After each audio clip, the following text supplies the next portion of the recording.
Another explosive night in Southern California as protests continue over immigration raids. Police and crowds facing off in Los Angeles and Orange County. This morning, law enforcement is gearing up for a 5th day of unrest. Here's a look at the latest developments. President Trump is mobilizing an additional 2,000 National Guard members to help protect federal buildings in LA. Now, that doubles his initial deployment. Also, 700 U.S. Marines are headed to L.A. The Marines are from an infantry battalion based in 29 Palms. The LAPD says more than 70 people were arrested over the weekend and 5 police officers were hurt. The Trump administration's decision to put more boots on the ground is being met by strong criticism from L.A. leaders. Mario Ramirez kicking off our team coverage of the protest, joining us live from the Federal Detention Center in downtown. Mario. Robert, good morning. As local law enforcement is preparing for another day of demonstrations, we can tell you that the National Guard is stationed here around federal buildings. We're just outside the detention center. You can see them there. This federal building really became a focal point for protesters after it emerged that ICE detainees were being held here. And now hundreds of Marines are expected to join the National Guard under Trump's orders as tensions continue escalating. Take a look. About 700 U.S. Marines from the 2nd Battalion, 7th Marine Regiment out of 29 Palms received weekend orders and are on the way, expected to arrive this morning. And although they're trained for close combat, officials say these Marines won't be on the front lines.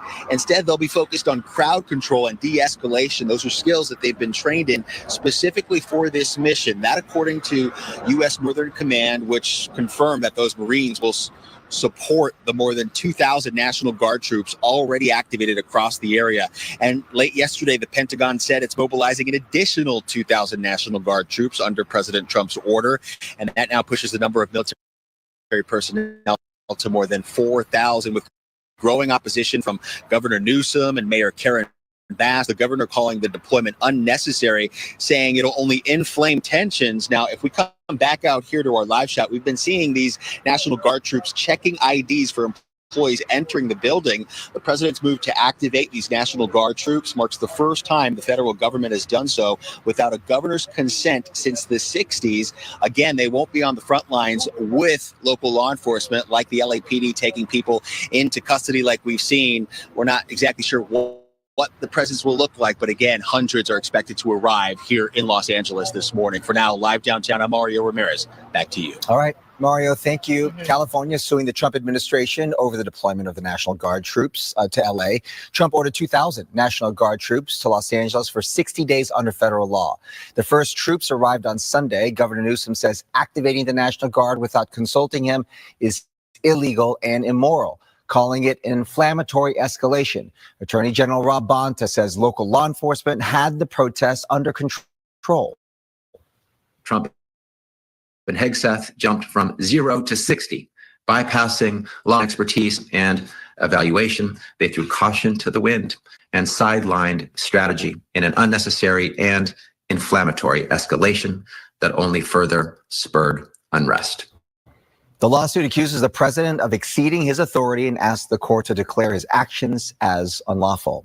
Meantime, numerous downtown LA stores have been vandalized and looted. Gigi Graciette is standing by to show us the damage done. Gigi.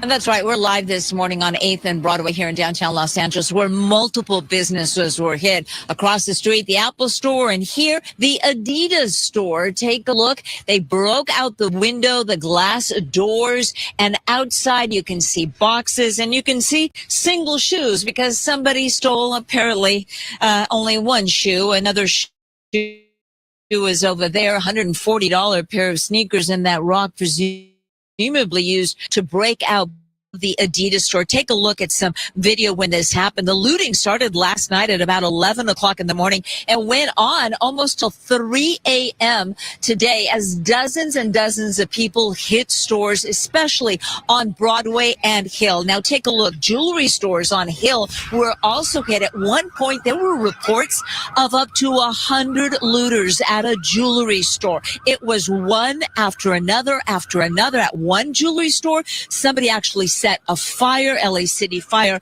responding to that. And then the Apple Store here on 8th and Broadway also hit. There's a blood trail on the inside glass. So apparently someone who shattered one of those windows also got injured. The store just vandalized. There's graffiti all over the windows on the inside of the store and boxes absolutely everywhere. Now, we did see some people being taken into custody, and we expect to get some numbers from LAPD after. And then there's the Shoe Palace. And keep in mind, these are not all the businesses that were looted. There were many others. These are just some of them. And if the business wasn't looted or broken into, it was vandalized. There is graffiti absolutely everywhere. Bringing it back here live again, the Adidas store, one of many that were hit. No dollar amount on what was taken because all the managers and employees, they still have to come in now and do an inventory of their losses. Reporting live, I'm Gigi Gracia. Back to you. All right, Gigi, thank you. We'll take you now here to a day-long protest in Santa Ana over immigration raids in the OC. This ended shortly before midnight.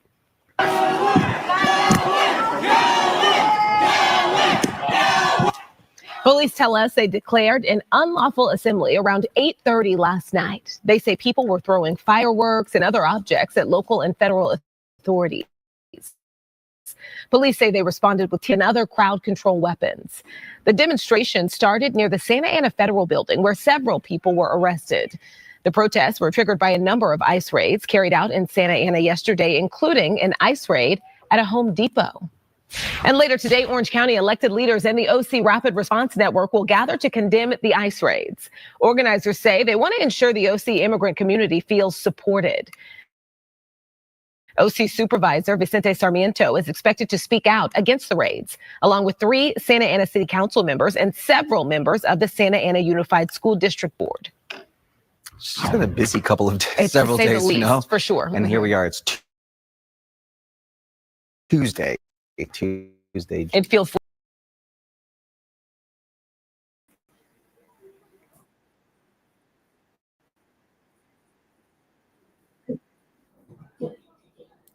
Shalom Israel, Yahba Shemal Shabrak thumb to the brothers, Yahweh Shemal thumb by Shemal Shah to the sisters. I'm Priest Officer Karan Yah of the ISHBK under Commander General Yohanan, and this is the Tuesday Night Brotherhood class. Now, as you can tell by the title, you know what I'm saying, we finna get into Mexicans being the chosen people of God. Now, I just played that news clip to show y'all how evil the American government, you understand, and Caucasians in general have been to so-called Mexicans, which is the tribe of Issachar. You understand? You got these brothers and sisters that's down there in LA, and I just got word that the protesters moved up here to Northern California as well. You understand? Because these brothers and sisters are tired of being oppressed, you understand, by this this racist government, and ultimately tired of being kicked out of a land that is their rightfully owned land. You understand? You don't see, and Donald Trump, like he's so much of a goddamn devil, right? ICE is what immigration customs enforcement, something like that, right? You don't see East Indians protesting against their people being kicked out of this country. You understand? You don't see Asians being protesting against being kicked out of this country. Why? Because they let them roam free in this country. As a matter of fact, they bring them here. You understand? They bring them here, right? And they allow them to set up businesses in our neighborhoods, give them grants, loans that they ain't got to pay back for 10s and 20s of years.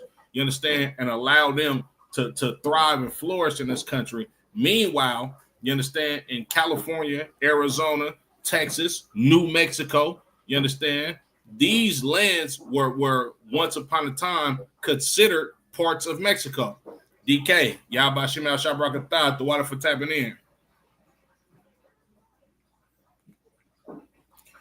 Go in one Mexican neighborhood and you won't get one follower, my brother. Double R, I don't know where you from. You understand? I'm from Oakland, California. I grew up with Mexicans my whole life. You understand? They mamas and daddies fed and clothed me from a young child up into being a grown man. I don't know what the hell you talking about. You understand? As far as I'm concerned, as far as the Lord is concerned, blacks, Latinos, and Native American Indians are the same people, thus saith the Bible. You understand? They think we're going to protect them, but they won't do anything for us except use our resources. You out your goddamn mind.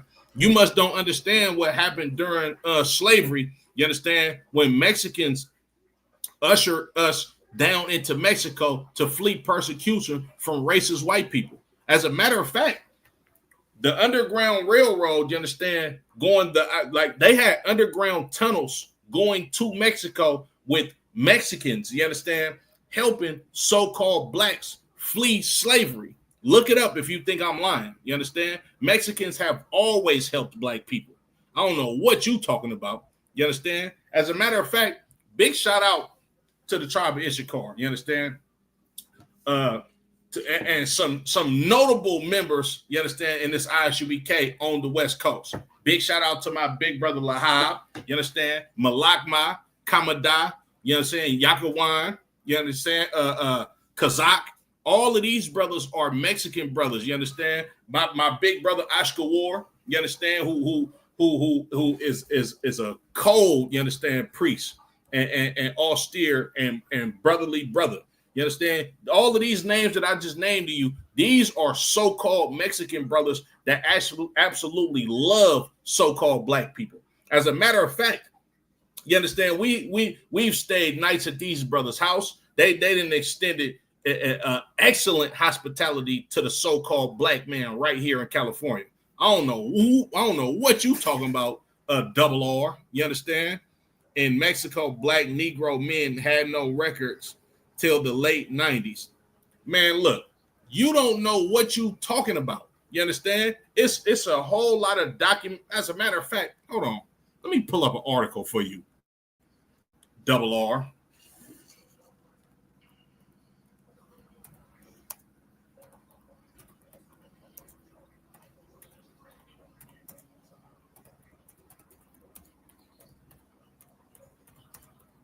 Bear with me 1 second, double R. I'm glad you got on here trolling tonight. You understand?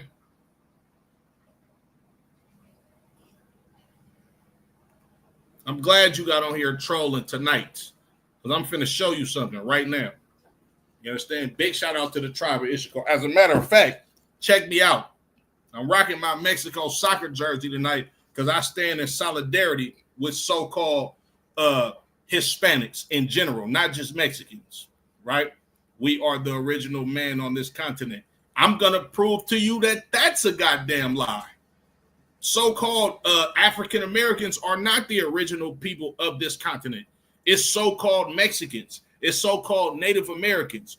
The northern kingdom of the nation of Israel, comprised of mostly Latino and Native American Indian tribes, they came over here before black people. I'm gonna give you another piece of history that I know you don't know, double R. Do you know that so-called Latinos and Native American Indians went into slavery on boats before us? Ooh, I know you didn't know that. But hold on, let me show you this article.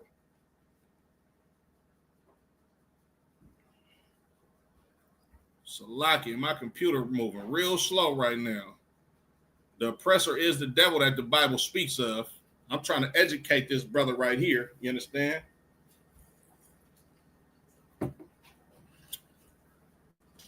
Hold on, double R. 600 million people here before 1500. You're absolutely right about that. And you know who those 600 million people were? So-called Latinos and Native American Indians. Before the Spanish conquistadors came over here and taught them their ways of life, before the missionaries, you understand, before the them goddamn conquistadors or what have you, right? Those people that lived here, that 600 million people that you're talking about, is so-called Latinos and so-called Native American Indians. You understand? Hold on, let me show you this. Let me show you this article right here, double R.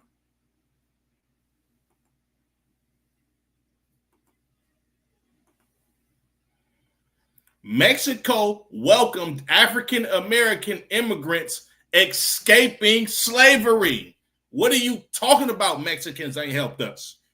You don't like you seem like one of them YouTube scholars that just regurgitate BS that you hear. You understand? So Jamaica was full of Mexicans. The Caribbean islands were full of Taino Indians at first.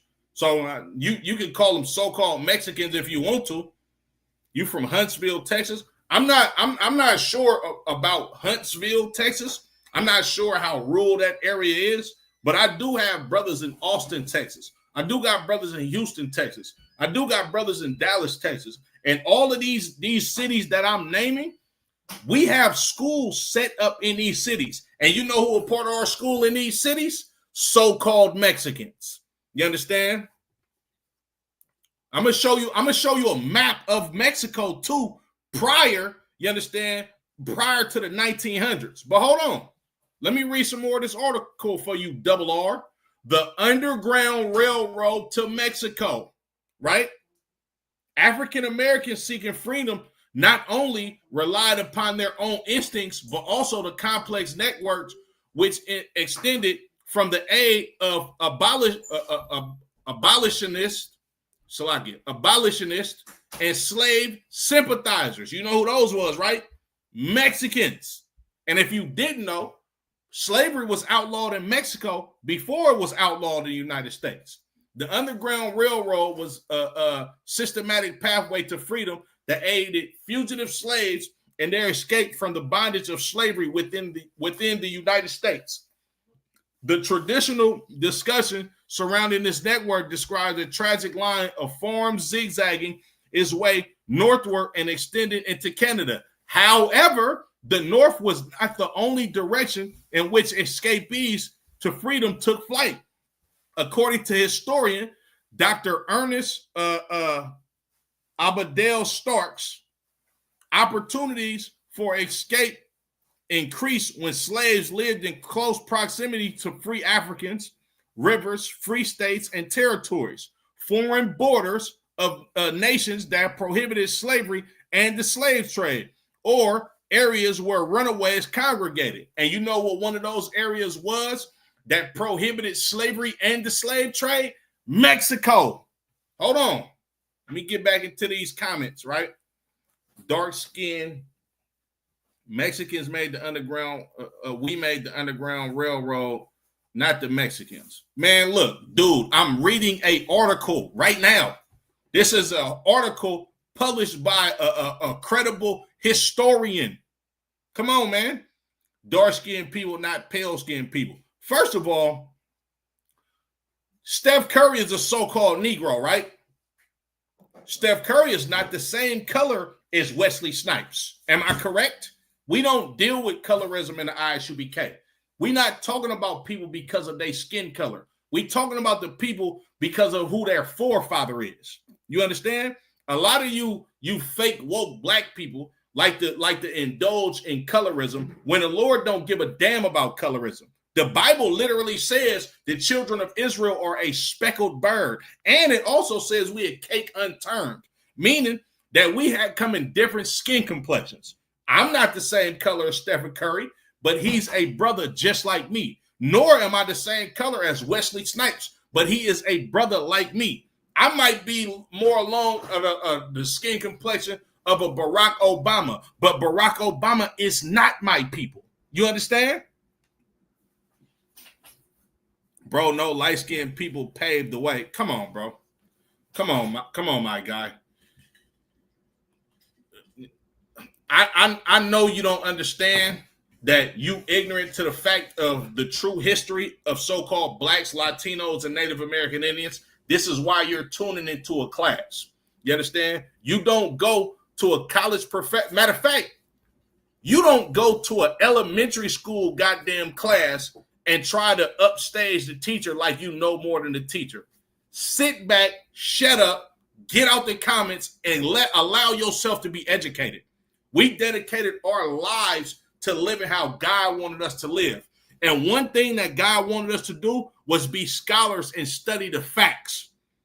You're showing me through these comments that you have no idea what the hell you're talking about. So Double R, sit back, you understand, pour you a drink, get you some popcorn, you understand, and sit back and enjoy this class because I'm finna educate you, right?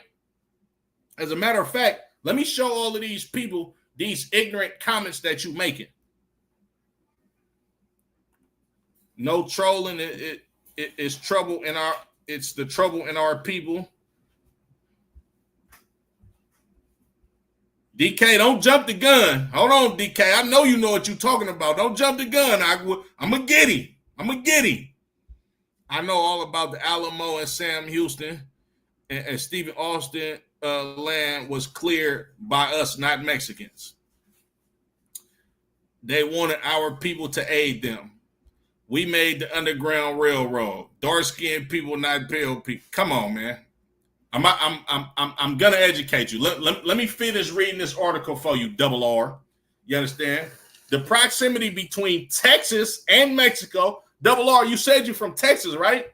How the hell you don't know the history of the land that you live in? Come on, man.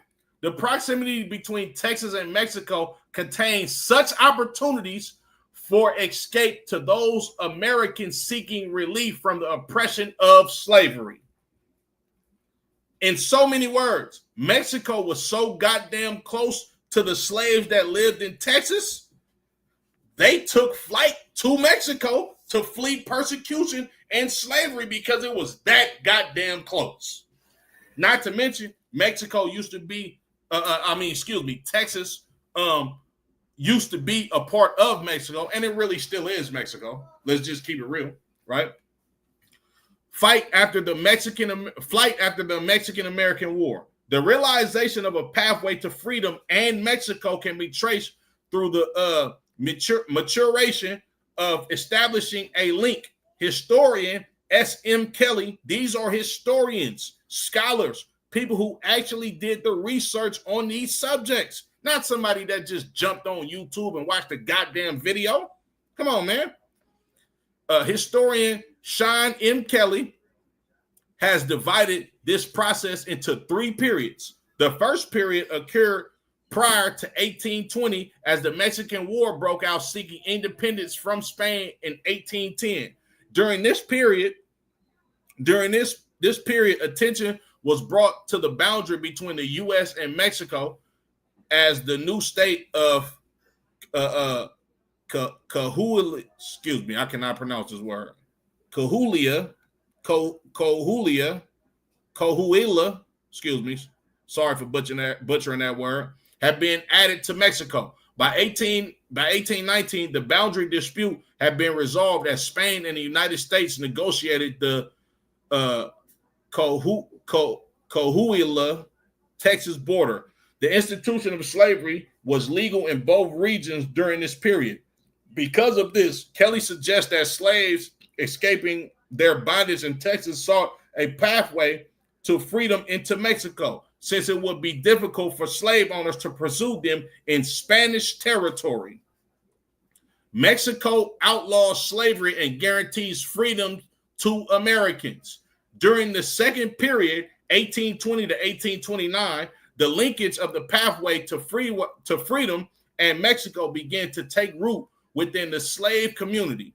Once Mexico had gained independence from Spain in 1821, Mexican law began to attack the institution of slavery within its own borders. One such law in 1824 passed by the Sovereign General Constituent,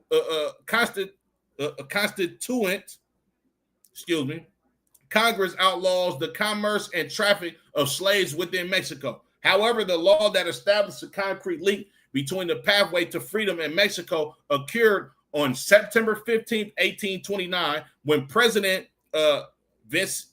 Vicente Guerrero finally abolished slavery within Mexico. Furthermore, the law guaranteed freedom to those who have been locked up as slaves. Kelly suggests that this crucial law created a faint connection between Mexico and the idea of freedom for those held in bondage within Texas and the United States. So, because Mexico outlawed slavery and so-called black people knew that Mexico outlawed slavery and it was illegal, they ran to Mexico to seek refuge in the Mexican borders because the people of Mexico outlawed slavery and they allowed runaway slaves to come to Mexico to be free. Come on, man. Hold on. The slave post was made here. The slave post was made here in Huntsville, a slave patrol capital. Okay, yeah, of course. I understand that Huntsville was a slave patrol capital. Absolutely. A lot of cities in the South were. I'm telling you because my great-grandfather was Mexican and Indian. Negro. You mean to tell me that you saying that your great-great-grandfather was Mexican and Indian, but you telling me in so many words that you don't like Mexicans? What's wrong with you, dude? You are literally displaying self-hatred. Like you got a white Christianity off of you and get to understanding that Caucasian people have trained you to hate your own goddamn people. You understand? You need to visit a brother I met, Taj Bay from Philadelphia. Maybe he can tell you better than me. First of all, I don't need to talk to any nigga named Taj Bay from Philadelphia. Number one, if you took on the last name Bay, chances are, and I'm 100% positive this Negro is a Muslim, right? Any nigga with the last name Bay, you understand, or Muhammad, or whatever goddamn Muslim name that you could come up with to give yourself, that's not a nigga that I need to be talking to. You know why? Because a nigga with the last name Bay, he's going to get me to adhere to the lifestyle of a goddamn Arab, and I would never be an Arab. So what the hell can Taj Bay teach me about my people when he follows a goddamn Arabic god? Come on, man. I'm damn near done with you, Double R. Okay, you saying Mexico is black man's friend? Yes, Mexicans are our friends. As a matter of fact, Mexicans are not only our friends, they are our brothers. Now, if you got Mexican people that hate black people, the reason why they hate black people is because they've been brainwashed by Caucasians. You use math, you use Arabic principle. What? Man, come on, dude. What? Math is Arabic principle. 1 + 1 is universal. What the hell are you talking about? You understand? I'm gonna drop that article. A lot of you Negroes don't want to hear the truth. All you want to do is just come up against the ISUBK because you got nothing else better to do. You understand? You got the right nigga though. Trust me, because I will annihilate you in anything that you think you know. But Salakia. Let's get into the Bible so I can prove that Mexicans, so-called Mexicans, are the tribe of Issachar. You understand? We're going to go to Genesis, the 49th chapter, and I'm going to start at the first verse.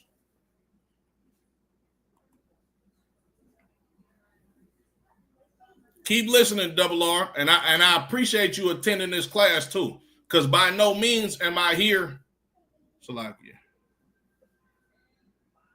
By no means am I here to ridicule you and put you down. But at the same time, though, I'm not going to let you belittle. I'm not going to let you belittle the scholarly work that I have put into in these years of me being in this truth. You understand? I know what I'm talking about. You understand?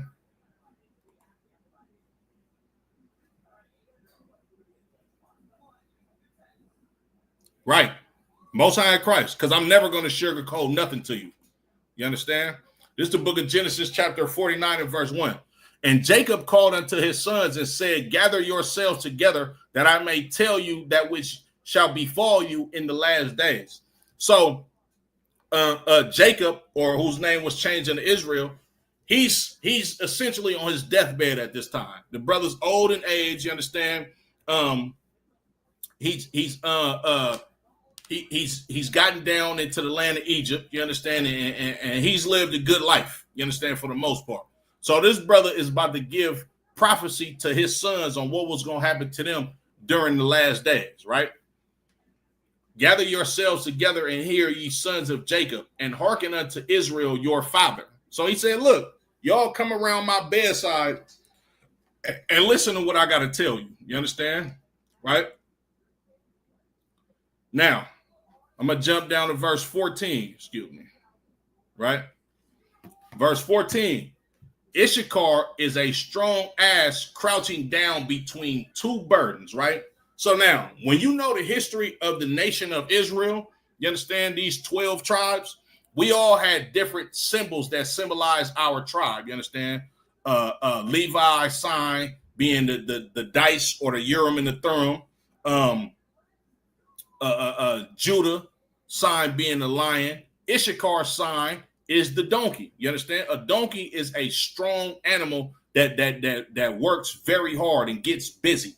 Now, when you look at America, you understand who gets employed to do all of this menial work and works hard at it day in and day out throughout this country in America for the most part.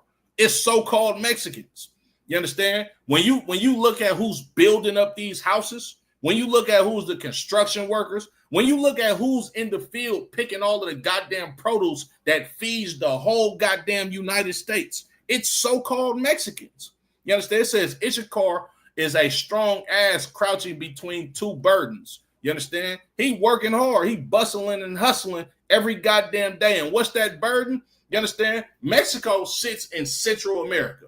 The burden of Mexico, the two burdens that's of the Mexicans is to the north, which is the so-called United States. You understand? You got brothers trying to escape poverty, oppression. You understand? And they get kicked out the borders of so-called America every goddamn day. Look at what's going on, right? You got protests against so-called Mexican brothers and sisters that's down there protesting against ICE because they tired of being kicked out of this country when this is their goddamn land. And all they want is a better life from the poverty that they live in Mexico. You understand? And then you got another burden of the Mexicans, which is so-called South America. You understand? Because North America, or being the United States, they don't accept the Mexicans. You understand? And it's violence and turmoil going against a lot of these other Latino tribes and the Mexicans, the other Latino tribes being in South America. You understand? Verse 15. And he saw that rest was good, and the land that it was pleasant, and bowed his shoulder to bear, and became a servant unto tribute. You understand? Now, when the so-called Mexicans came to this land, or the Western Hemisphere, they seen that this land was good. It was plentiful. It was a whole lot of exotic fruits, exotic animals. This looked like a place that they can call home. You understand? And when it say, and bowed his shoulder to bear, you understand? The tribe of Issachar settled in America and got busy.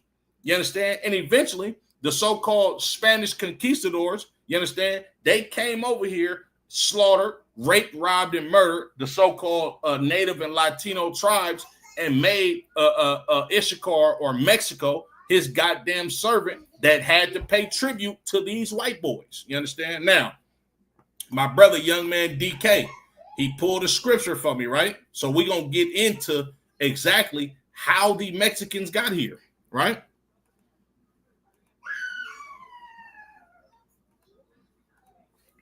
We're going to go to 2nd Ezra, chapter 13, and I'm going to start at verse 37.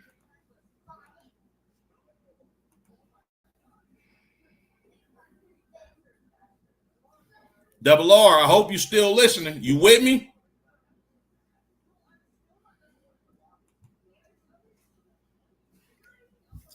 This is the book of 2nd Ezra, chapter 13 and verse 37. And this my son shall rebuke the wicked inventions of those nations, which for their wicked life are fallen into the tempest. This is speaking about Christ. You understand? When the Lord gives Christ the power to come back on planet Earth and pronounce judgment on the rest of these nations because of how they did the children of Israel. You understand? Because of them wicked inventions that they invented against the nation of Israel in oppressing us and funneling drugs into our communities and separating our babies, you understand, from our families at this goddamn border. The torture, the murder, the rape, the robbery, you understand, the pillage in our neighborhoods, the broken treaties, everything that they did to so-called blacks, Latinos, and Native American Indians. Christ is going to come back and they gonna fallen into the tempest, right? Verse 38, and shall lay before them their evil thoughts and the torments where they shall begin to be tormented. You understand? Christ is going to lay before them their evil thoughts, meaning he's going to make it known to them how evil they were to the so-called Mexicans, to the so-called Latinos, to the so-called black man, to the so-called Jamaicans, West Indians, Haitians, so forth and so on. You understand? And the torments wherewith they shall be tormented, which are like unto a flame, and shall destroy them without labor by the law, which is like unto me.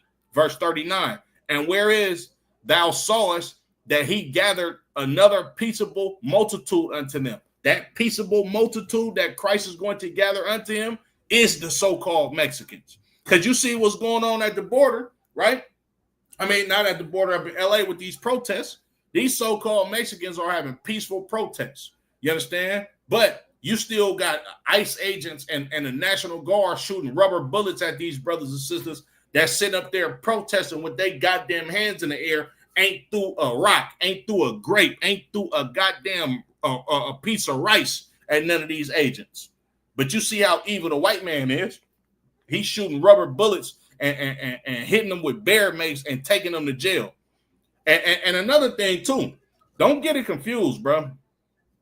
Of course, blacks, Latinos, and Native American Indians as a whole, we not living according to what God says, right? So yeah, a lot of us go off with looting these stores and vandalizing stuff. But for the most part, that's not blacks, Latinos, and Native American Indians. Them white boys is getting out there and doing a number on them shops out there in downtown Los Angeles. That ain't just us. You understand? That's the oppressor using our pain, you understand, for monetary gain for himself, right? Reading on. Verse 39 from the top again.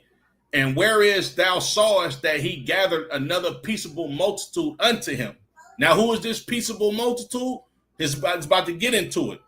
Those are the 10 tribes which were carried away prisoners out of their own land in the time of Hosea the king, whom Salmanassar, the king of Assyria, led away captive. And he carried them over the waters, and so came they into another land. So these brothers and sisters was carried over the water after they was taken out of the northern kingdom of Israel, and they went into another land. Verse 41, but they took this counsel among themselves that they would leave the multitude of the heathen and go forth into a further country where never mankind dwelt. So when these brothers and sisters was in captivity to these Assyrians and they left out of the nation of Israel, after they got free from that captivity, they took a counsel among themselves and went to a further country where mankind never dwelt. That's right here in the Western Hemisphere. You understand? Verse 42, that they might there keep their statutes, which they never kept in their own land.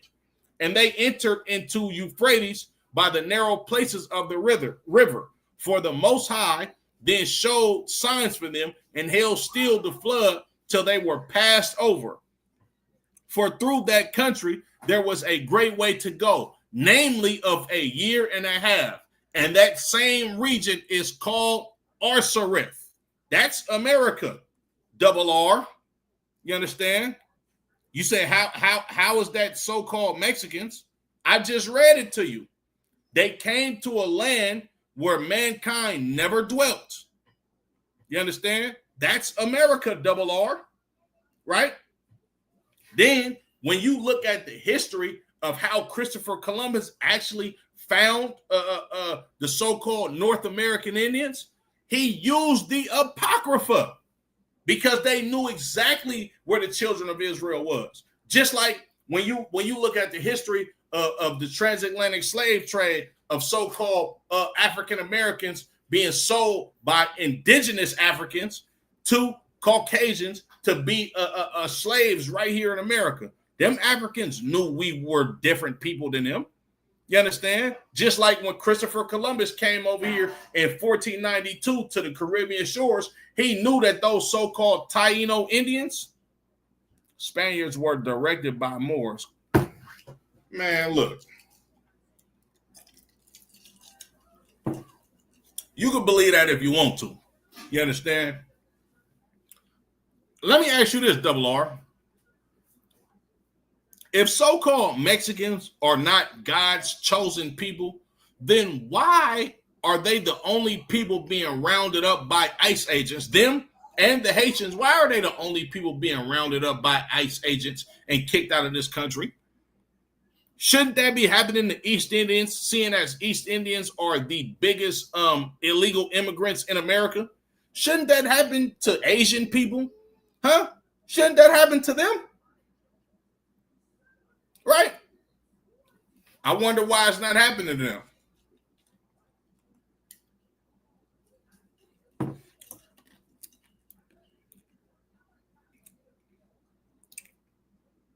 Let me give you some more history of how I know this is Mexicans.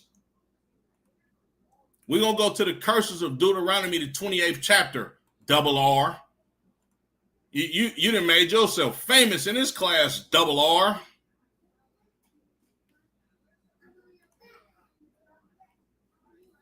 What does Double R stand for? Really retarded?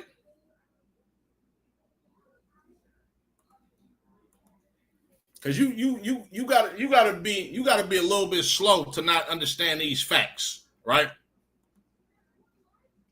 Bro, you're not paying attention to the number of legal people flooding in and taking resources. First of all, Latinos ain't took a goddamn thing from you. You know why? Because the government not giving you a goddamn thing. So how are they taking anything from you? On top of that, as a matter of fact, hold on. Before I go to Deuteronomy, the 28th chapter, let me stop that right there, right? Let me show you this. Let me show you something, Double R.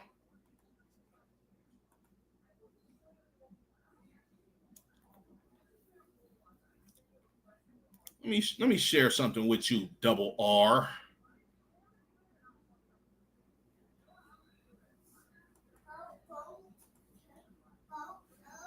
You see this map right here, Double R? You see this map? They buying houses, getting jobs, taking care of their communities. That is a threat to the white man. That's a threat to the white man? Well, how is it a threat to black people? You don't want Mexicans to have jobs? You don't want Mexicans to have houses? Hey, Double R, you might be a white dude. Yeah, of course, California look like Mexico because it is Mexico. Look at the map, Double R. Look at the map, Double R. You don't want us and they fight? Their fight is our fight. What happens? What happens when they kick all of the Mexicans out the country? You think it's gonna miraculously get better for black people? No, nigga, you gonna be back in the fields. You about to go pick avocados and onions and tomatoes in the field for pennies on the dollar? Huh? You about to do that? Nah, you ain't finna do that. Come on, man. You better show some respect. You from Texas. Nigga, you a guest in their house. What are you talking about? You better show respect to Mexicans. You understand? You better go patronize every Mexican business that you see in Texas because you in their house. What are you talking about? You ought to be in a fight. They've been so kind and courteous to you. And didn't you just say that your great-great-grandfather is Mexican and Native American? So you hate your own people. Come on, bro. Look at the map. You see this, you see this big old green piece of land right here? Huh? This big old green piece of land right here? It's Mexico. And you know what's in there? California and Texas double R. California and Texas is a part of Mexico double R. As a matter of fact, they have a state that's in these borders that's called New Mexico double R. What are you talking about, double R? Let me get back to these scriptures. You understand? The Lord is smarter than me and you, double R. I'm reading God's word. I didn't write this Bible, nor did I come up with the breakdowns, nor did Commander General Yohana come up with these breakdowns.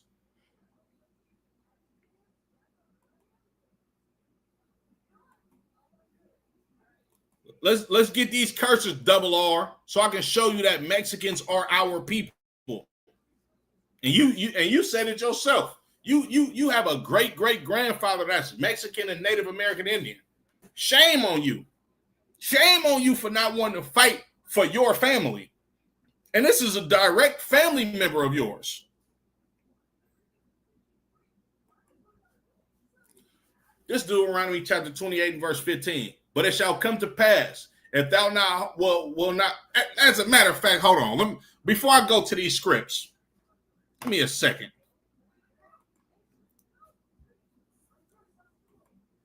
Hold on. Before I go to the scripts, before I go to these scripts, you have to build your own legacy. Yep, I sure am going to build my own legacy. And you know who's going to be a part of that legacy? So-called Mexicans. Yeah, we going to build our own legacy together. You understand? The Bible says we was oppressed together. Hold on, let me show you something, double R. Let me show you something, double R. Right? The list of Mexican inventors. Hold on, double R. I mean, top list of Mexican inventors. Excuse me. Luis Miramontes. Chemist Luis Miramontes co-invented the contraceptive pill. You in the world, double R. So I know you. I know you probably didn't pay for one of these and gave it to some woman that you would not want to be your baby mother. If you have done that, you need to thank Luis Miramontes. Come on. Victor Celorio, right? Victor Celorio patented the Insta Bookmaker, a technology supporting ebook distribution by quickly and elegantly printing an offline copy. You ever read a book in your phone? You got a Bible in your phone? Huh?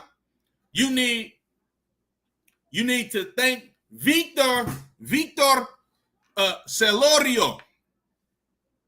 Guillermo Gonzalez Camarena, right? You got a flat screen in your house, double R? Well, this gracious and glorious Mexican brother is credited with the early invention of a color television system.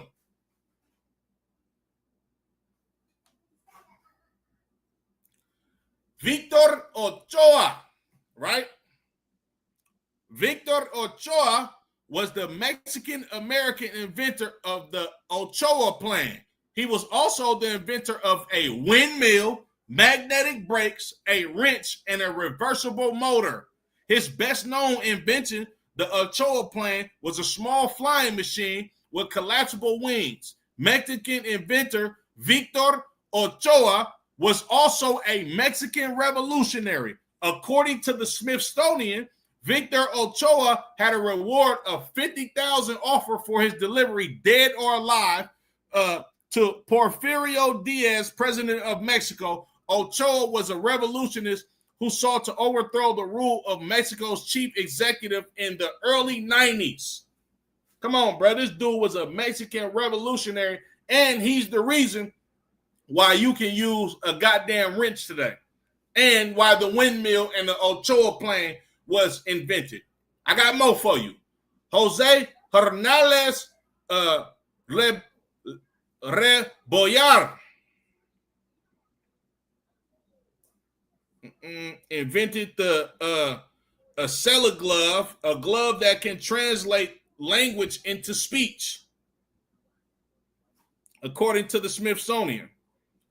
Maria Gonzalez, as the only woman inventor on this list, Dr. Maria del Socorro Flores Gonzalez won the Mex World War II 2006 award. Well, I don't know if that was World War II. I'm just read it. I said it. MEXWII 2006 award for her work on diagnostic methods for invasive amoebiasis. I don't know what this means, but hold on, I'm finna keep reading. Maria Gonzalez patented the process to diagnose invasive amoebiasis. Excuse me, I cannot pronounce that word for the life of me. A parasitic disease that kills over 100,000 people each year. You mean to tell me this gracious Mexican sister came up with a way to diagnose somebody with this disease to stop over 100,000 people from being killed a year? Come on, man. Felipe Vadillo, Mexican inventor Felipe Vadillo patented a method of predicting premature fetal membrane rupture in pregnant women. Come on, man. Mexicans are amazing people. Juan Lozano, a Mexican inventor with a lifelong obsession with jetpacks, invented the rocket belt. Juan Lozano's company, Tecnologia Aero Espacial Mexicana, sells the rocket belt for a hefty price. Come on, man. This brother invented a rocket belt.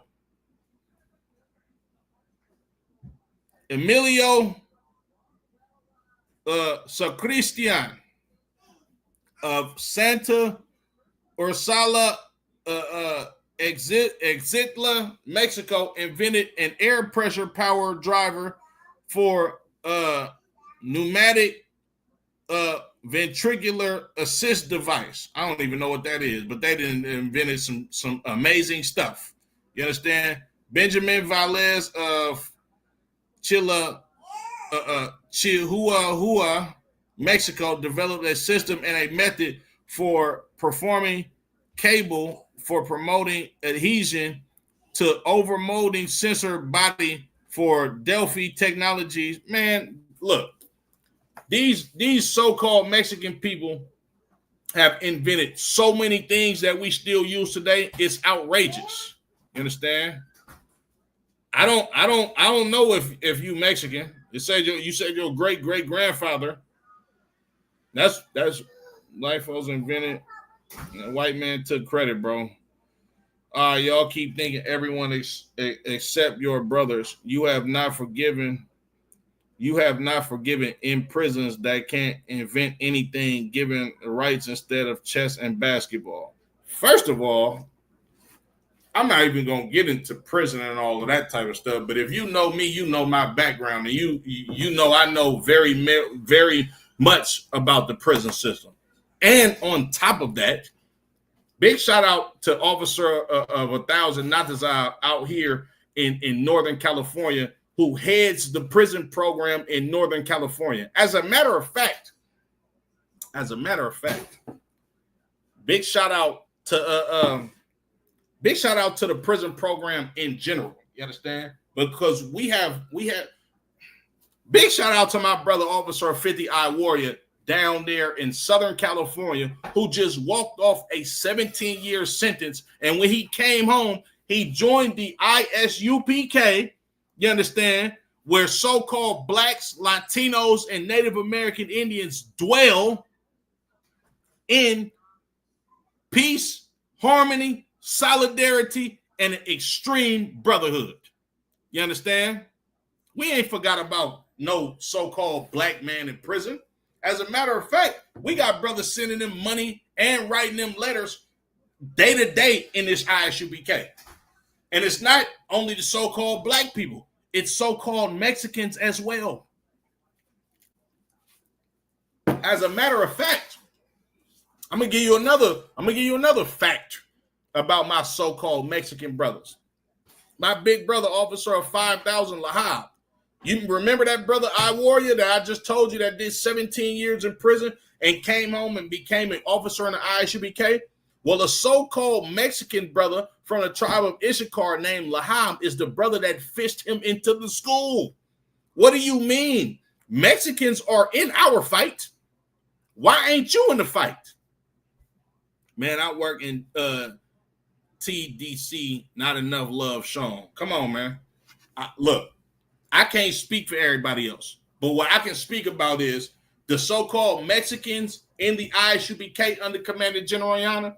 Oh, they love black people. The so-called black people in the ISUBK under Commander General Yana, we love so-called Mexican people. Those are our brothers, and we can't get out of hell without them. You understand? Hold on, Salakia. Now let's get to these curses that the so-called Mexicans fit according to the Bible. Huh? But it shall come to pass, if thou wilt not hearken unto the voice of the Lord thy God to observe, to do all his commandments and his statutes which I command thee this day, that all these curses shall come upon thee and overtake thee. Cursed shalt thou be in the city, and cursed shalt thou be in the field. Double R, I got a question for you, brother. Who's cursed in the cities of America? Who's cursed in these cities in Texas and California? Who gang banging and killing each other? Is it not so-called Mexicans? Don't Mexicans pick the fruits and the vegetables that feed America for pennies a goddamn day? When you look at the cities of California, these major cities in California, you see a whole lot of so-called Mexican brothers and sisters on the side of the road selling apples and oranges. You know why that is, Double R? Because the oppressor that they work for didn't give them enough money to help out their goddamn family. So you know what they had to do in many times? They got to take a lot of that fruit that the oppressor going to give them in order to make some more money on the side of the goddamn road. Mexicans don't own these vineyards out here in California, but they damn sure work them.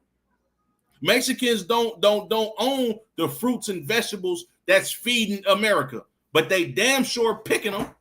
You understand? As a matter of fact, hold on. I'm jumping the gun. We're going to get into it, right? Cursed shalt thou be in the city, and cursed shalt thou be in the field. Sounds like Mexicans to me. Cursed shall be thy basket and thy store. If you know anything about California, Double R, we got a whole lot of mom and pop grocery stores that seem to be owned by Mexicans. In actuality, a lot of them are owned by Arabs and white people, but they use the Mexican presence just to get other Mexicans come there to patronize their business to make money off of our culture. Right?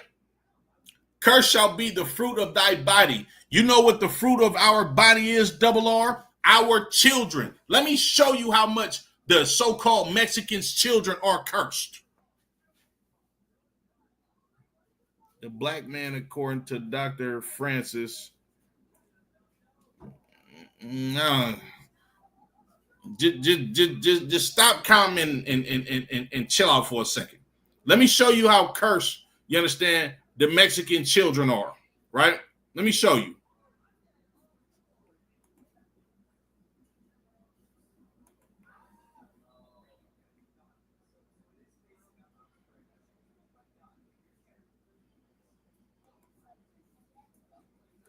Let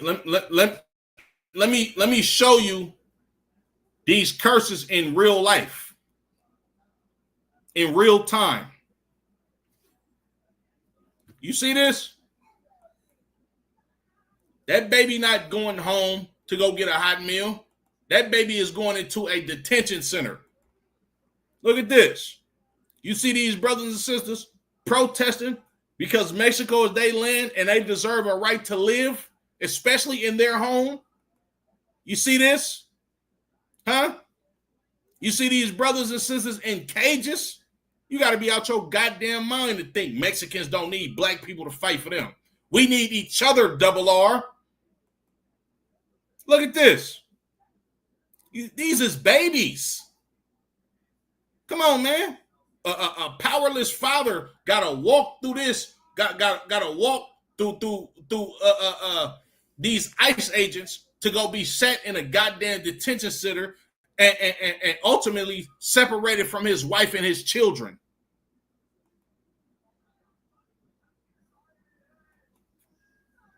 Stop separating families, double R. Huh? Double R.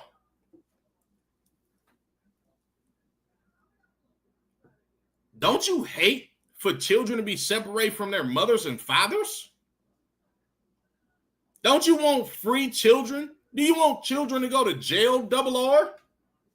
Huh?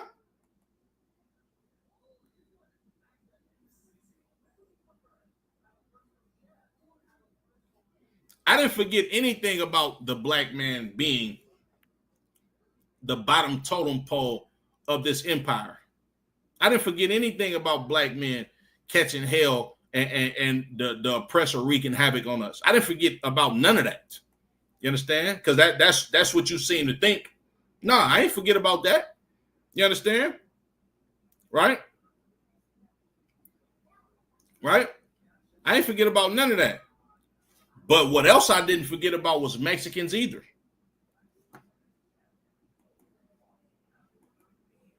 Look at this. They going to jail for wanting to live a good life. Look at this young brother right here. This young brother has a United States of America shirt on, and America hates him and his family, and he's a little baby boy. Look at this. These kids are in jail. Look at this. They're in jail. Look at this. Whole families going to jail.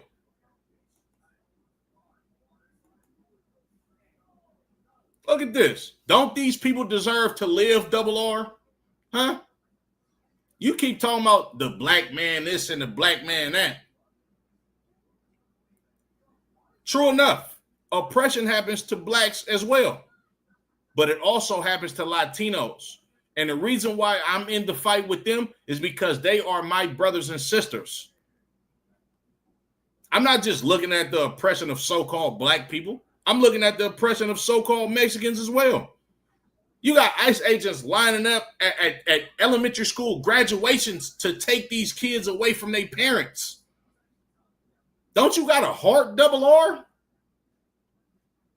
Or you were just as cruel as your white daddy?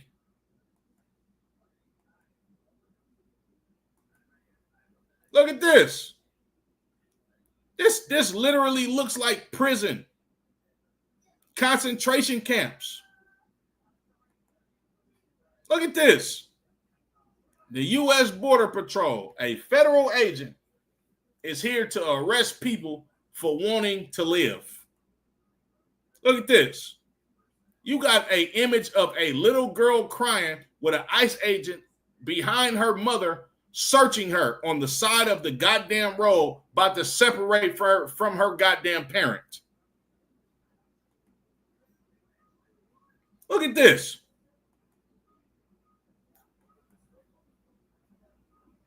Ain't no way in hell a little girl is supposed to be looking up to a goddamn police officer like this and not knowing her fate in the next 10, 20 minutes. No more family separations, double R. Seems like you want to fight for family separation too. You want to separate blacks from Latinos. That's the same exact thing that they doing at the border when taking a little girl from her mother. Or we looking at images of a little girl being breastfed through a goddamn gate. A baby. You want to separate families too, Double R, huh? Now, we don't do that here in the ISUBK. We love Mexicans. We love so-called Native American Indians because they are family.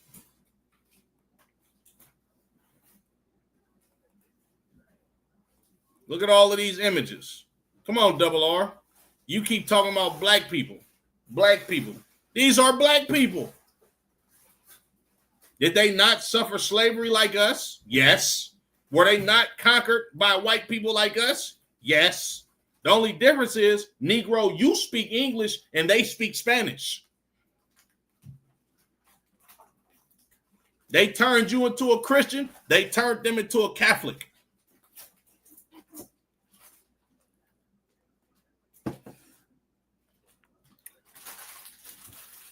Look at this. Look at this.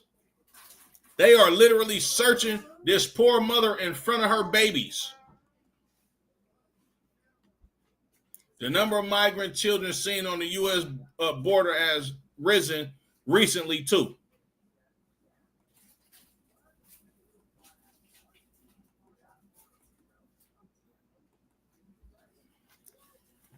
Double R, if this don't break your heart, you are a spineless bastard. Look at this picture. These are children in jail.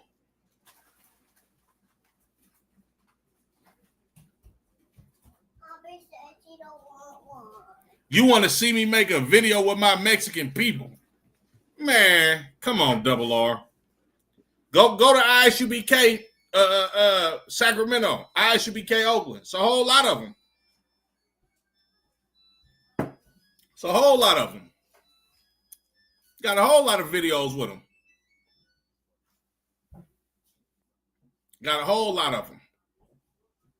Look at this image, Double R. This don't break your heart. As a so-called black man who very well knows what oppression is, this don't break your heart, Double R. I don't give a damn about Africans. I don't care about Africans. Africans ain't my people. Africans sold my people into slavery. What the hell do I care about them for? I care about my people. You look, this how brainwashed you are, Double R. You sympathize with a goddamn African woman and some awful things that happened to her, right? Some awful thing that happened to her, right? Which is unfortunate, right? But her people sold your people. But you don't sympathize with Mexicans that helped your people during slavery, Double R? Huh? Huh, Double R? That makes sense to you? You say yes. You got to be brainwashed, man. You got to wipe your Christianity off of you. I'm finna give you some more proof that so-called Mexicans are the chosen people of God. Double R. Since you ain't been taught properly, right? Curse shall be the fruit of thy body. Just showed you that. And the fruit of thy land, the increase of thy kind, and the flocks of thy sheep. We don't own nothing. Mexicans don't own these vineyards. They sure is out there in them fields picking them goddamn avocados and tomatoes and cucumbers and all of the produce that's feeding America, right? But you don't love Mexicans? Come on, man.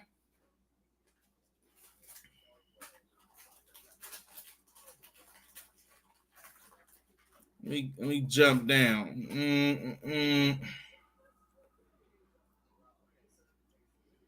Thou shalt betroth a wife, and another man shall lie with her.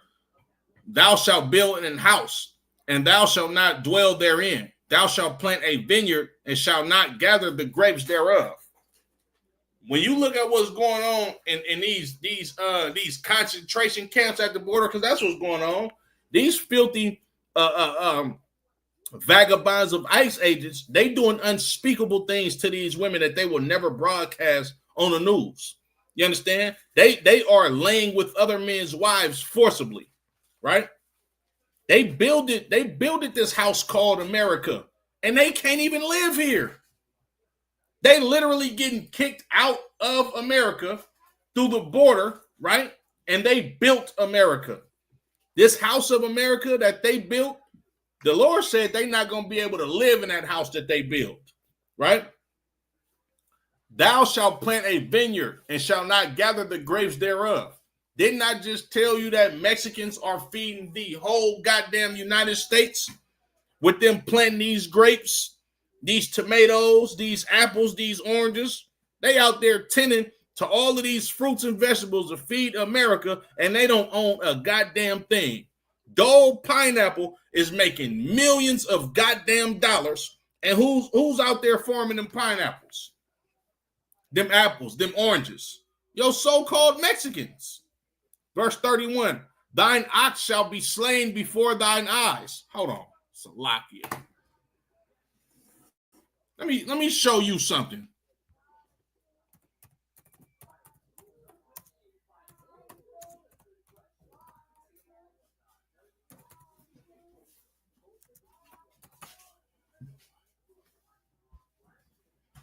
Let me show you something. Double R.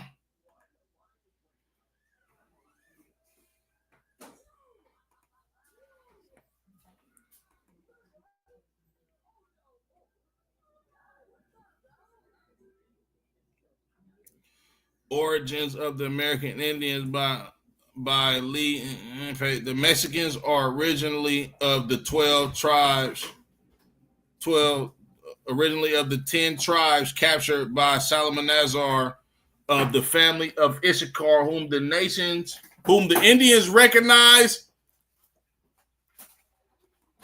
DK, come on. DK, come on, my nigga. DK. If you could, Baba Kashad, if you got an image, if you got a page of that book, send it to my phone right now, Baba Kashad. I'm going to try to put it on the screen. But hold on.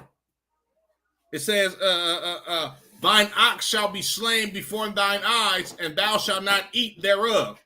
Now watch this, double R. Watch this, double R. I'm about to show you something.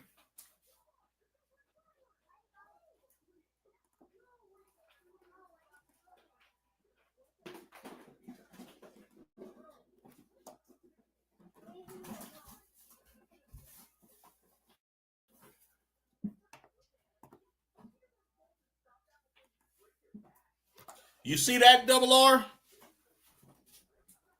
That is a Caucasian oppressor.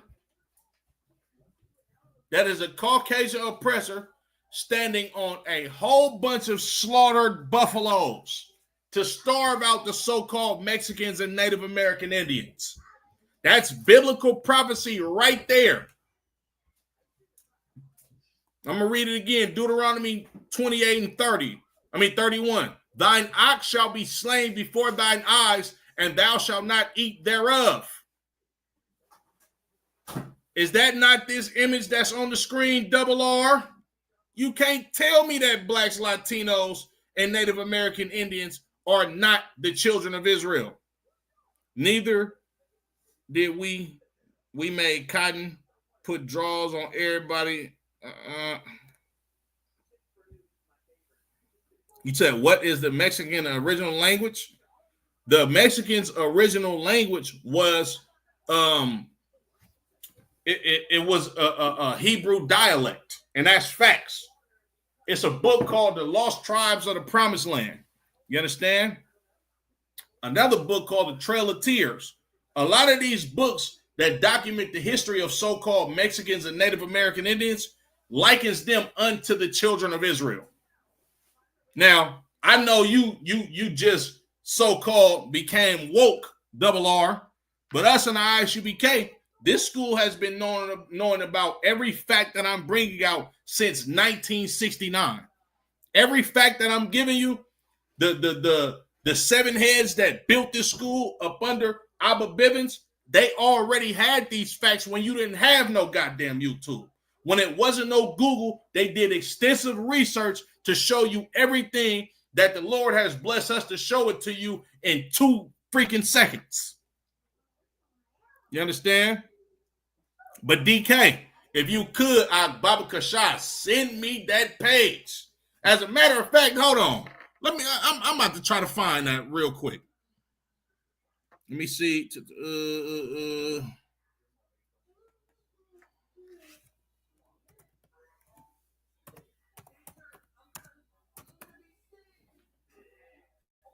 Hold on, y'all, bear with me.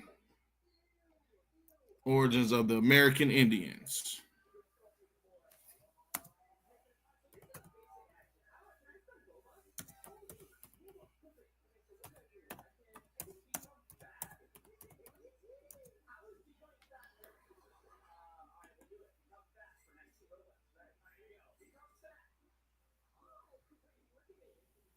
Let me see. Is this? Yep, that's him. Hold on.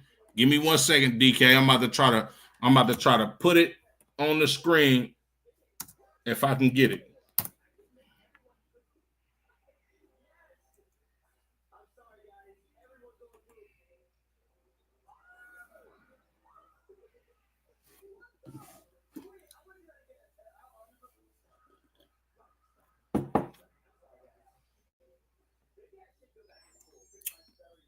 It ain't gonna take me to that direct page, but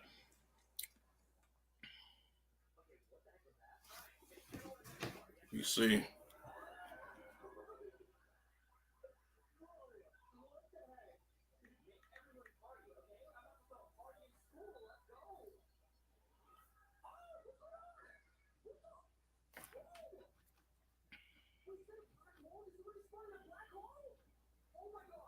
DK, I got your number. I'm hitting you right now.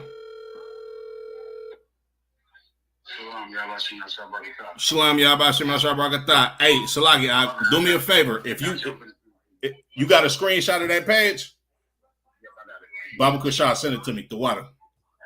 All right, Shalom Lacrosse. Let me get back to these scripts, right?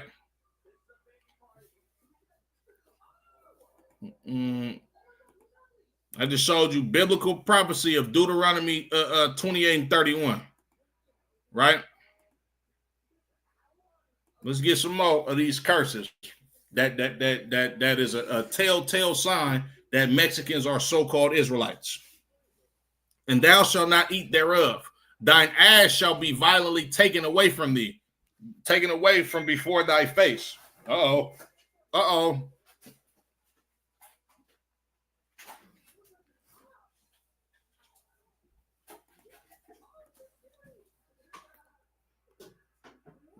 You might not even be able to see this, right?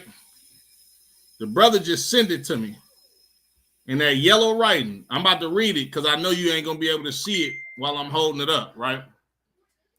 It says, the Mexicans are originally of the 10 tribes conquered by Salmanazar and of the family of Issachar, whom the Indians recognize as their special ancestor. The water DK for that. I appreciate that. You understand? Like literally, Second Ezra, the 13th chapter, is the prophecy, you understand, out of the Bible that just coincided with this book. You understand? Called Origins of the Americans by Lee E. Huddleston on page 88.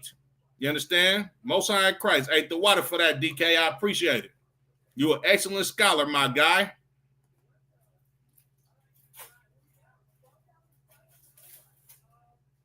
Spirit, yeah, the wrong type of spirit. I'm gonna just go ahead and keep educating you because it's obviously you don't know what you're talking about, Double R. But let's go ahead and before I go on with the rest of these prophecies, right? Understand this, Double R, right?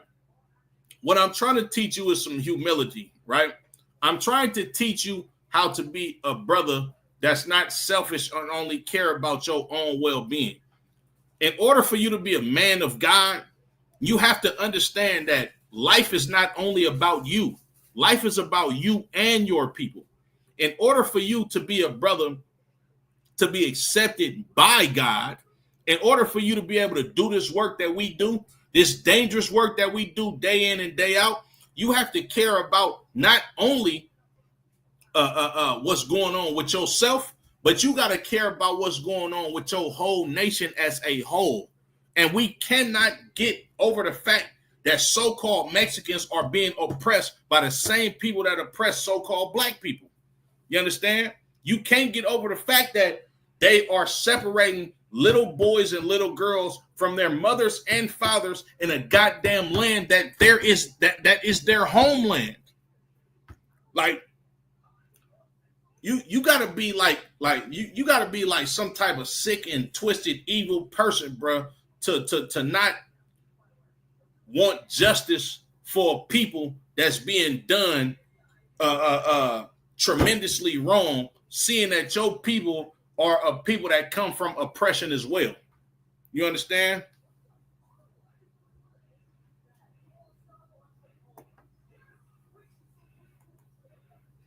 Yeah, we do got to clean up ourselves first. You absolutely correct.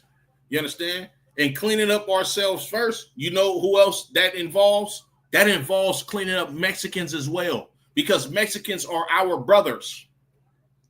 Mexicans, Guatemalans, Salvadorians, Puerto Ricans, Haitians, so-called black people, Panamanians, Dominicans. You understand? Anybody that jumped off of a goddamn slave ship and took on the name of a damn slave master, you understand, or speak a tongue of his slave master, right, is a descendant of the nation of Israel. No, I don't speak Spanish fluently. No, I don't. What does that have to do with anything? You understand? I don't speak Spanish fluently, but I understand oppression fluently. Let's get back to these curses.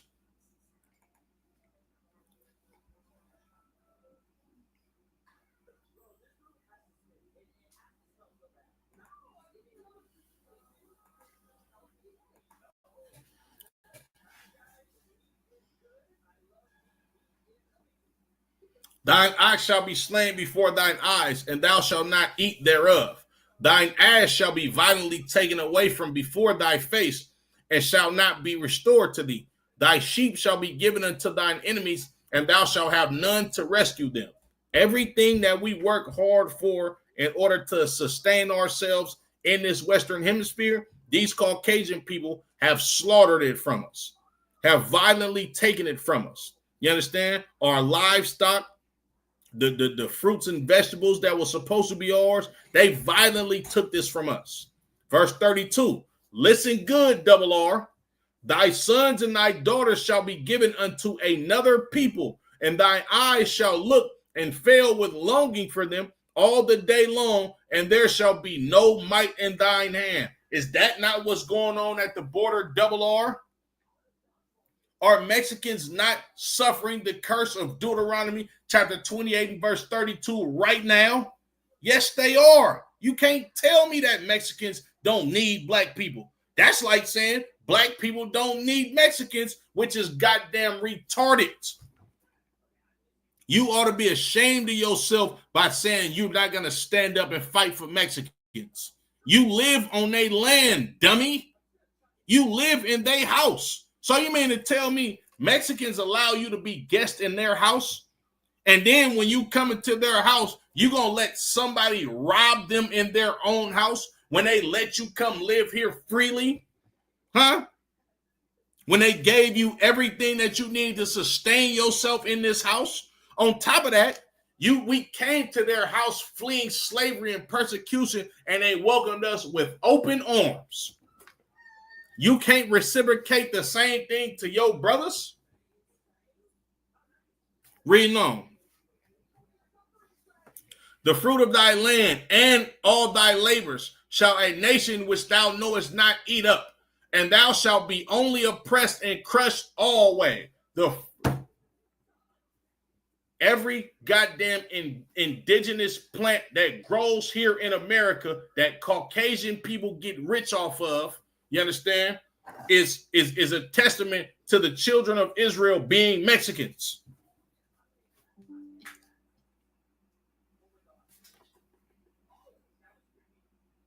Grab that charter for me. This laptop finna die. Hurry up, grab it. You understand? Let me read that again. The fruit of thy land and all thy labor shall a nation which thou knowest not eat up, and thou shalt be only oppressed and crushed always. Don't Asians come over here and build up Chinatown? How the hell is it a goddamn Chinatown in every major city in America, but you're trying to kick Mexicans out of California and Texas? This is their goddamn land. How you gonna kick one people out of their own homeland and then allow another nation of people to come over here and thrive and flourish? This how you know Mexicans are the children of Israel. You understand? I'm gonna drop down to verse 37. And thou shalt become an astonishment, a proverb, and a byword among all nations, whether the Lord shall lead thee. That astonishment, you understand? That's people being appalled on what's going on with the Mexicans. You understand? It's shocking to some of these nations that come over here and live deliciously off of the resources that Mexicans have gave to the American government. It's appalling. It's shocking. You understand? These Mexicans have become a proverb and a byword. A Mexican, a wetback. That's what they call them. You understand? So-called savages. That ain't what the Lord named them. You understand?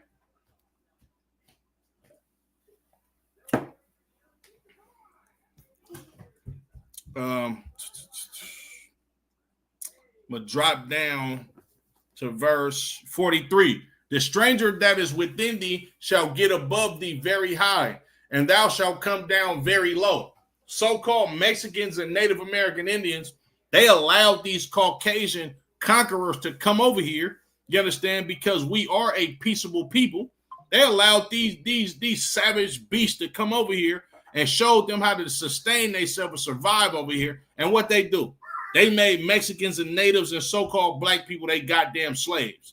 That stranger that's within us or that lives within our gates, they came above us very high and we down very low. He shall lend to thee, and thou shalt not lend to him. He shall be the head, and thou shalt be the tail. You understand? When you got when you short on bills, short on your rent, who you going to? You're going to a loan company. You understand? Or a check cashing place to get a payday loan. It's not just black people doing that, double R. It's so-called Mexicans doing that as well. You understand? And the fact that we have to be lent money from another nation signifies that we are poor and they are rich. They the head and we the tail. You understand? Salagi. Verse 48. Drop down to verse 48. Therefore shalt thou serve thine enemies, which the Lord shall send against thee, in hunger and in thirst and in nakedness and in want of all things. And he shall put a yoke of iron upon thy neck until he have destroyed thee. Mexicans go to work. We got to buy our shoes from Caucasian people. Mexicans go to work. We got to buy our water from Caucasian people. You understand? Anything that Mexicans want in America, they have to get it from their enemy. Mexicans don't own a goddamn thing in America. And you see it firsthand living day to day around Mexicans if you're from California. You know why? Because they frequent the same shops that we frequent. They go to the same liquor stores and grocery stores that we go to. You understand? Even these mom and pop Mexican shops is not even owned by so-called Mexicans.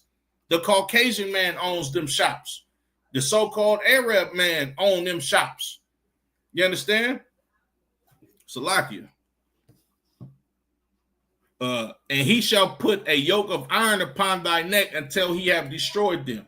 The Mexicans have served slavery just like so-called black people. Verse 49. The Lord shall bring a nation against thee from far, from the end of the earth, as swift as the eagle flieth. A nation whose tongue thou shalt not understand.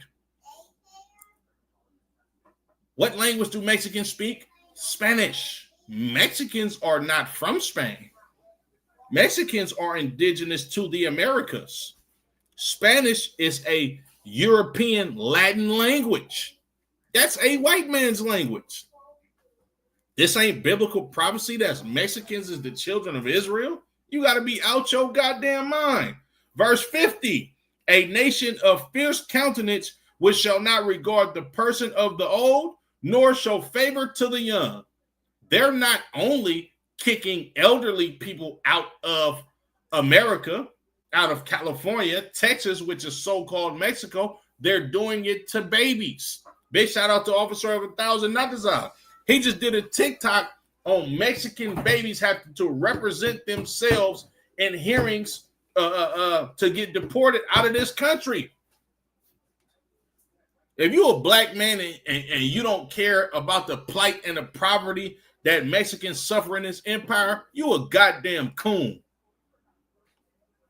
You understand? You are a nigga that is in love with white people.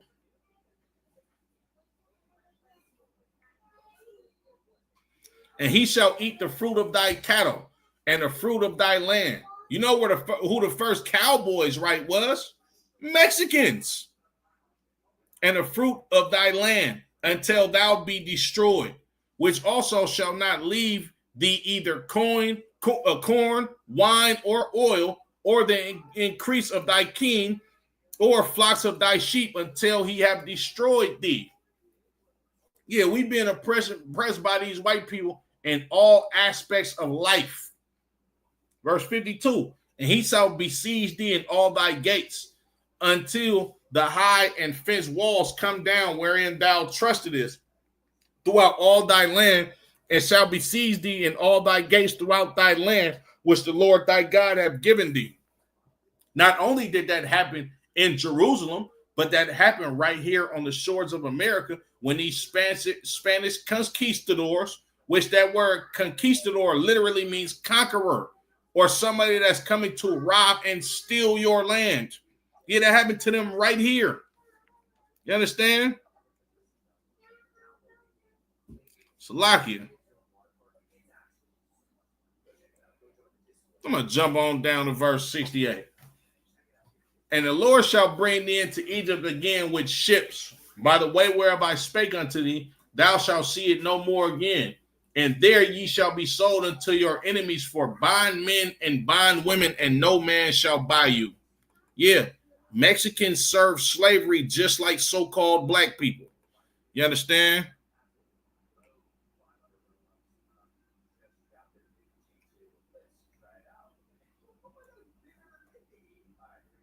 You said they got, hold on, let me see what.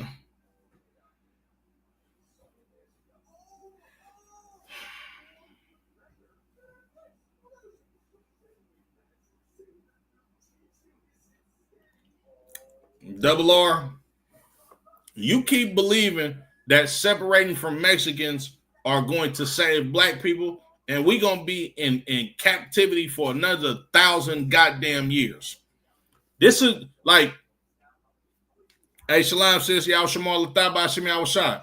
This is the reason why the majority of black men are not fit to lead any goddamn body. You understand? Because we like, of course, untrained black men. You understand? Not the men in the eye should be carrying the Commander General Yana. We understand the assignment here.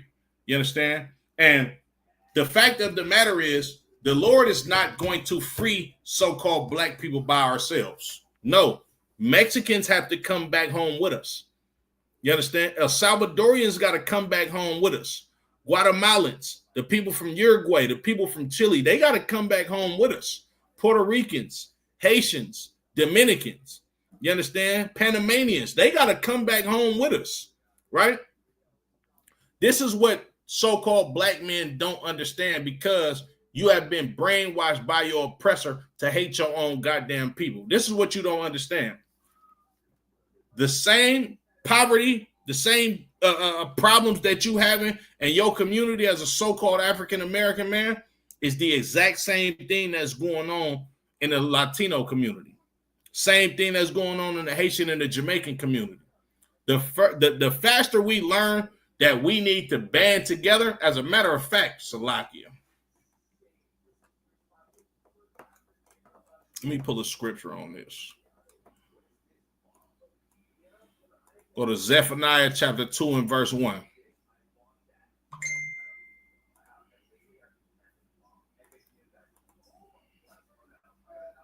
It's the book of Zephaniah chapter 2 and verse 1. Bear with me, Salakia.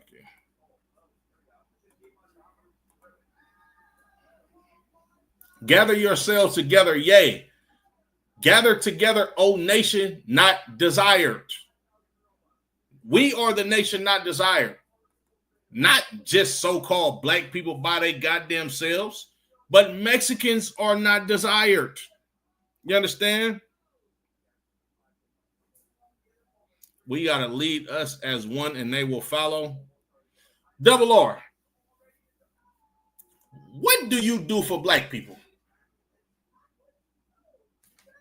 Now I'm going to get personal because you in these comments trolling. What you do for black people?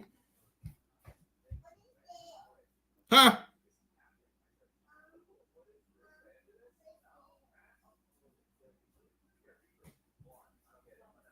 What do you do for black people? Do you feed them? Do you clothe them? Or do you just spew this divisive rhetoric to try to keep our people divided? You probably the police, Double R. That's what I believe. And why do you hate Mexicans so much? I don't understand that. I've been to Texas. Mexicans in Texas love black people. My main man, Barak Yalla, Yaba Shemal Shabrakatah. What's up with my guy? How you doing? You've been a preacher since you was in the 3rd grade. Oh yeah, now it's making sense. It's making sense. You've been a preacher since you was in the 3rd grade. A goddamn 3rd grader is not going to be able to teach me shit about the Bible. Salakia.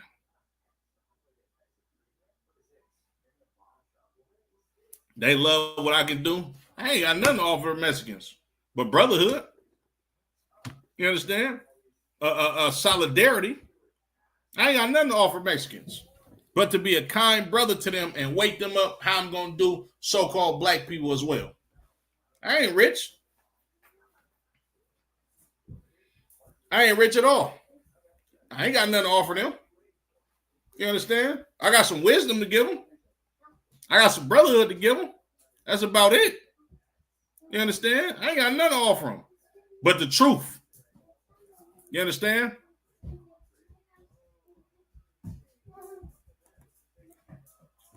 Zephaniah 2 and 1 again.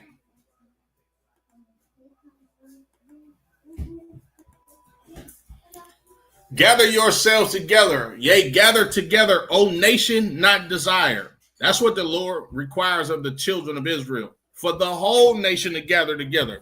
Not just so-called black people. Huh? Let me ask you a question, Double R. If I'm not supposed to gather with Mexicans, why should I gather with Jamaicans and Haitians? Riddle me that. Huh? It's a lot of Jamaicans and Haitians that don't like so-called African Americans. Should I feel the same way as them? Should I feel the same way about them as you feel about Mexicans, Double R? Huh? Answer that for me. Matter of fact, I'm about to end this class. I shot my first human at 4 at an army base and was kidnapped at 4. And my mother was shot when I was. Man, come on, bro. At 4, all right. Yeah, this guy is crazy. At 4, yeah. I hear you. I'm not gonna call you a liar. I'm gonna give you the benefit of the doubt. I hear you.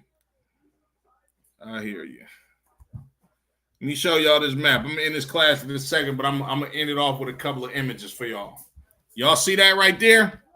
That big old green part of this map? It's Mexico, everyone. Mexico. We in Mexico right now, baby. Hold on. You know what's in this land right here? Look, it's California over here, right? Texas, right. Arizona, you know what I'm saying? Nevada. A couple different spots, right?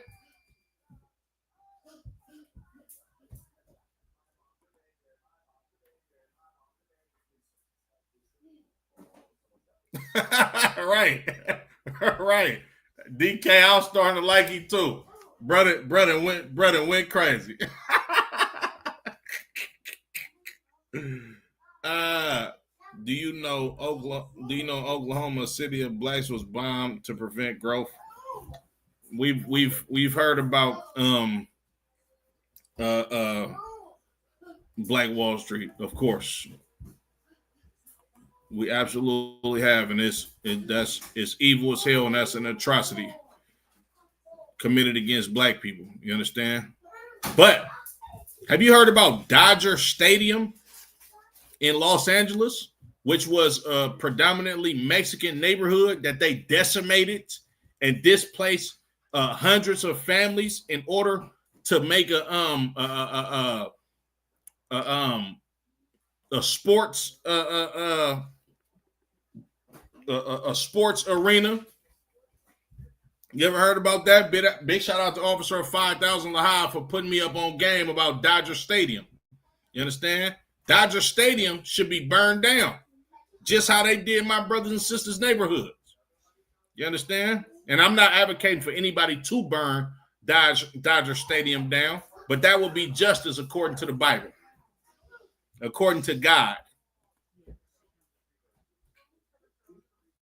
Let me show y'all something else. Give y'all some more imagery, right?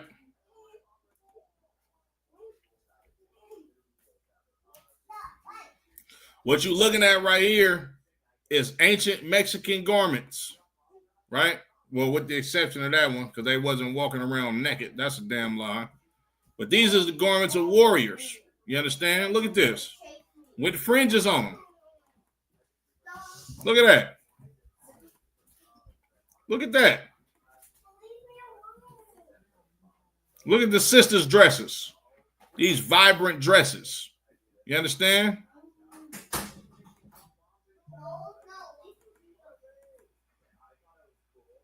Look at this. Look at this. You can't tell me Mexicans ain't Israelites. You understand? This is a priestly garment, you understand, with a shofar or a ram's horn. You understand?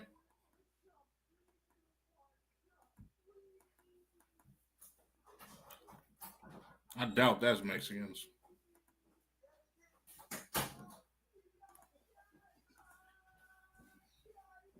Look at them warriors. Look at that. Look at this badass shirt right here.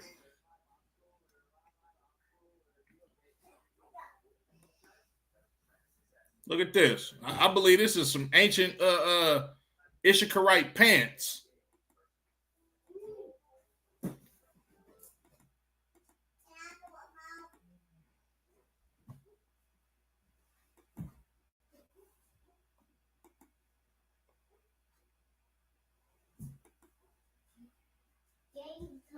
Oh, excuse me. I ain't even put it on the screen. My bad.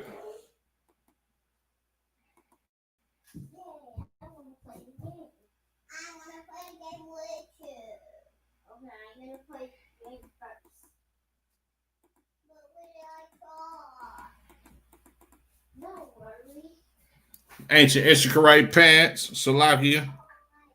With that badass Issacharite shirt. You understand?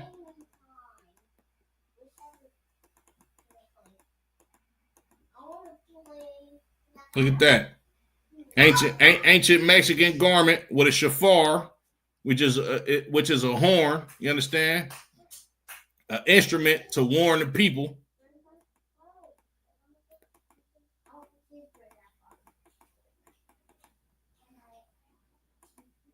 Look at that. Is that a war belt? You can't tell me these ain't the people of God, man. Look at these brothers. Look at this garment. Bad Issacharite garment.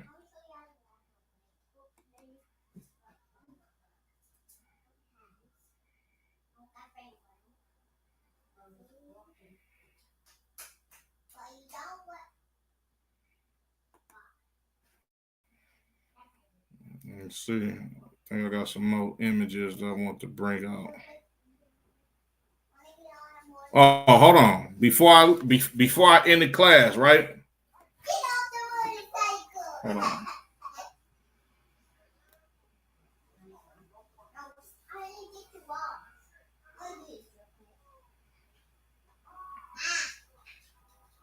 When you look at the history of the children of Israel and our Passover,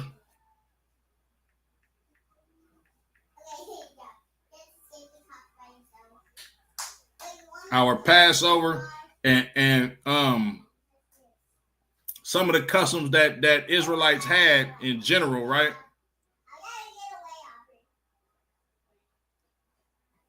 You see that the children of Israel, a lot of times, especially during the times of us being in Egypt and us getting out of Egypt, you understand, our people are quite fond of eating unleavened bread, right?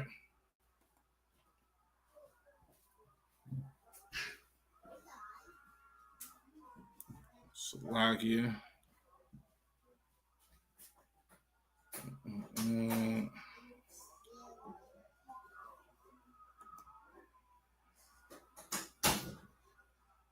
Share my screen real quick.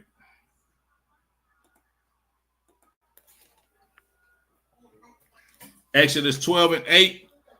And they shall eat the flesh in the night, roast with fire and unleavened bread, and with bitter herbs they shall eat it.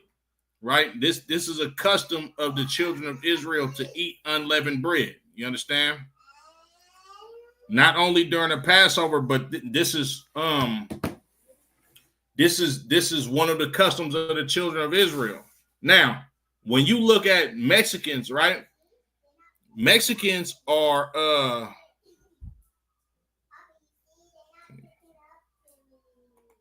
hey, I appreciate that, brother. I appreciate that. Appreciate that, Double R. But when you look at some of the customs of Mexicans as far as them being fond of unleavened bread too, Mexicans love tortillas. They created the taco. You understand? Which a corn tortilla is unleavened bread. You understand?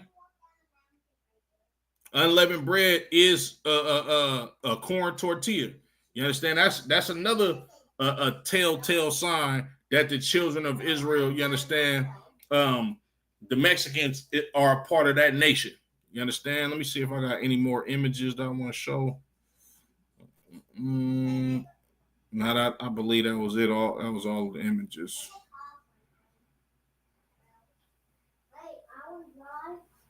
Blacks, Latinos, Native American Indians, y'all got to understand this. We can't get out of hell without each other. If you black, the Mexican brothers and sisters, those are your family. You understand? If you Native Americans, the blacks and the Latinos are your family and vice versa. The only way we're going to get up out of this hell, the only way we're going to get up out of poverty is going to war for each other and not with each other. With that being said, Yahweh Shemal Shabrak thumb to the brothers, Yahweh Shemal thumb by Shemal Shah to the sisters. Let me give a quick roll call out, you know what I'm saying? The water to the brother Double R for coming and bringing his questions and the trolling. I appreciate it all. My brother, young man DK, you understand? My sister Izara, Uraga boy, I know you in here, sir. The water for tapping in. I appreciate you. You understand?